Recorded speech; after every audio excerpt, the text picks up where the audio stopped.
I'll just rip it. Okay. Looks pretty legit. Ooh. Box is empty. This looks nice, actually. I haven't bought a new electronic since the Switch itself. Ooh. That's actually smaller than I pictured. Check it.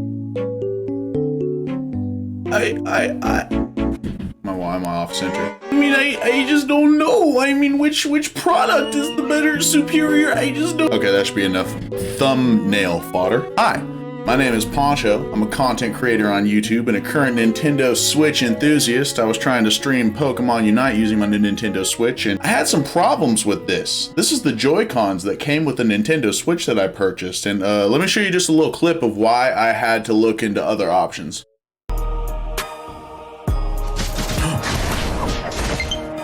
No! Oh my gosh, I'm actually hinting. No! What the? No, no, no, no, no. No, no, no, no, no. No, no, no, no, no. Did I just die to Rotom? I just died to Rotom. So I was going to do a proper unboxing video, but somehow the footage from the earlier unboxing got corrupted. So let me go ahead and just reenact it here. It was kind of like this.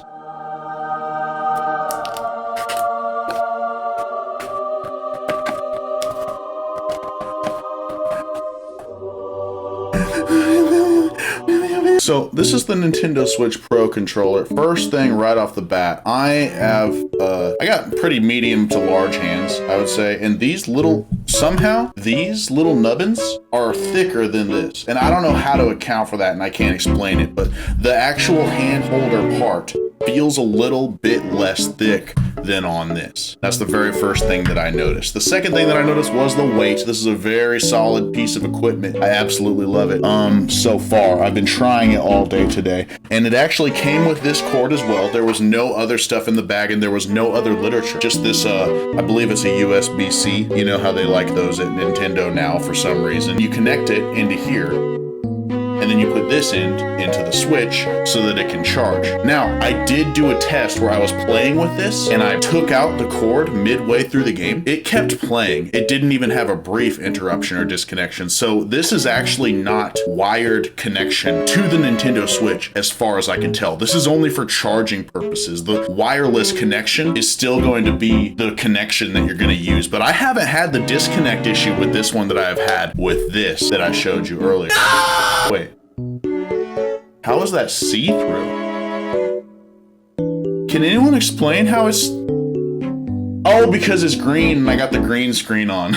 Oops. I was like, wait, have I unlocked the secret? Did I win something? Anyway, criticism that I'm gonna give you guys right off the bat is when I'm using this, I've been playing a lot of Pokemon Unite, like I said. I don't know how important these buttons are to you, but a huge part of Pokemon Unite, when I'm holding this controller, okay, how do I do this? So you see how I'm holding this? This button right here, I will press it with the meat of my thumb right there. Instead of actually moving my finger, I just hold it down so I can ping things and such when I'm playing Pokemon Unite.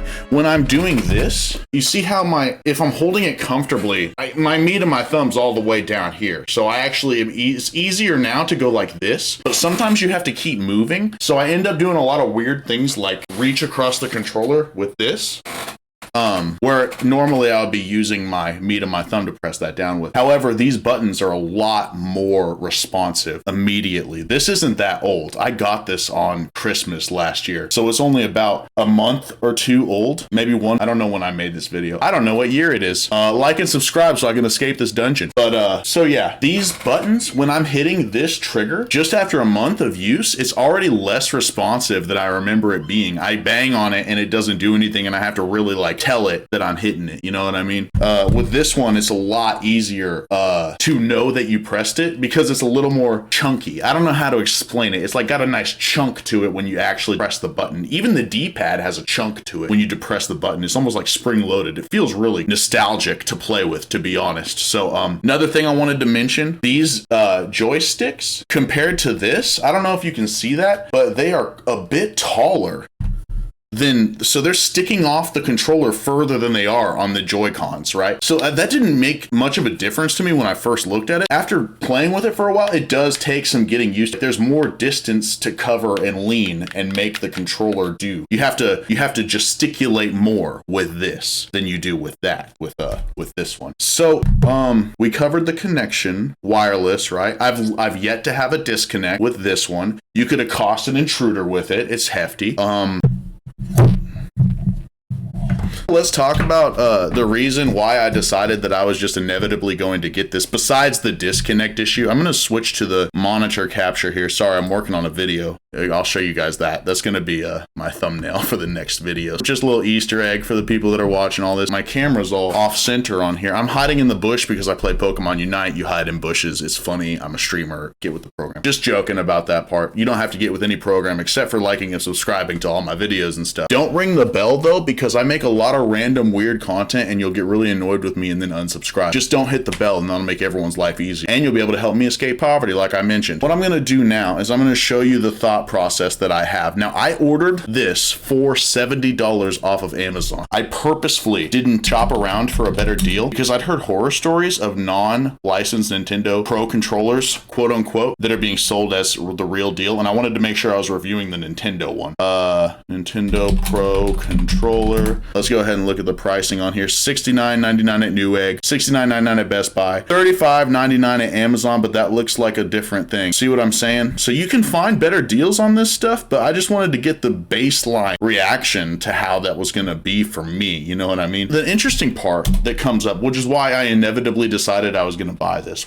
Nintendo Switch Joy-Cons, $79.99. That's not even including this plastic doohickey that clicks them together to make it be like a real remote. These things, unless you want to go to try find your own deal and be brave, which I completely respect, I would do that, just not for this video. These things are as expensive as the Pro controller. And I don't play motion sensitive video games that would require the extra doohickeys and gadgets that are inside this that enable it to be magic, you know, the magical Nintendo feel. I'm very glad that I got this one because it came with my Nintendo Switch. I really appreciate it. It's like having 2 controllers for some video games, which means now we have 3 controllers. Basically, my whole family can play, give or take a little bit. This is very versatile and very easy. And if I had gotten another one of these, I would have had 4 controllers, which means literally I could have a guest over and we could all play with these little side controllers for most games. But since I have a very young kid, a medium young kid, and a wife and me, I decided that I would go ahead and just keep these. We can play 3 people. It would cost more. It would cost more for me to get another Joy-Con, and I don't get as much use out of that as I do